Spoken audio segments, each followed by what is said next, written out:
পুজো আসতে বাকি আর মাত্র 13 দিন, তাই ভাবলাম একটু নিজেকে গ্রুমিং করা যাক। একই লুকে নিজেকে দেখতে দেখতে আমি নিজেই বোর হয়ে গেছি, তাই জন্য ভাবলাম একটু চুলে কালার করে নেওয়া যাক। আর আমি এই হেয়ার কালারটা কোথা থেকে করলাম, কিভাবে করলাম সেটা জানতে পুরো ভিডিওটা দেখতে থাকো। সকাল সকাল উঠে রেডি হয়ে বেরিয়ে পড়েছিলাম উত্তরপাড়ার উদ্দেশ্যে। আর দেখো, আকাশটা দেখেই মনে হচ্ছে না পুজো এসে গেছে, কি অসম্ভব সুন্দর লাগছে। দেখো, আমি কথা বলতে বলতে পৌঁছে গেলাম আমার বান্ধবীর বাড়ি। এখানেই আজকে আমার হেয়ার কালার হবে। আর এখানে ওর ছেলেকে বলছে আমাকে মানি বলে ডাকতে, আরো মিষ্টি করে ডেকেও ফেললো আমাকে মানি বলে। তো তারপরে ঘরে এলাম, আসতে না আসতেই আমার বান্ধবী আমাকে খেতে দিয়ে দিল।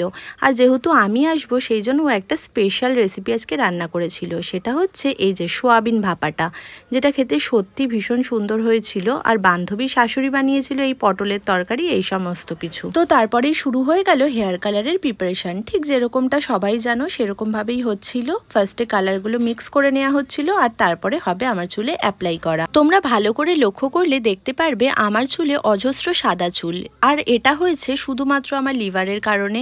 তো সেই কারণেই আজকে আমি চুলে হাইলাইটটা করতে গিয়েছিলাম। জানি এগুলো করলে চুল নষ্ট হয়ে যেতে পারে, কিন্তু কিছু করার নেই। আর পুজো যেহেতু সামনে, তাই ভাবলাম একটু এক্সপেরিমেন্ট করে নেওয়াই যাক। তো যেমন ভাবা সেরকম কাজ করতেই আমি বেশি ভালোবাসি। তো এবার তোমাদের সাথে শেয়ার করে দিই আমি কোথা থেকে করালাম। এটা আমি আমার বান্ধবীর কাছ থেকে করিয়েছি, ও বাড়িতেও হোম সার্ভিস দিয়ে থাকে। তোমাদের কারোর যদি কোনো রকম পার্লারের সার্ভিসের দরকার থাকে তাহলে অবশ্যই কমেন্টে জানিও। আর এদিকে আমার কালারটাও কমপ্লিট হয়ে গেছে। কেমন হয়েছে অবশ্যই সবাই বলো।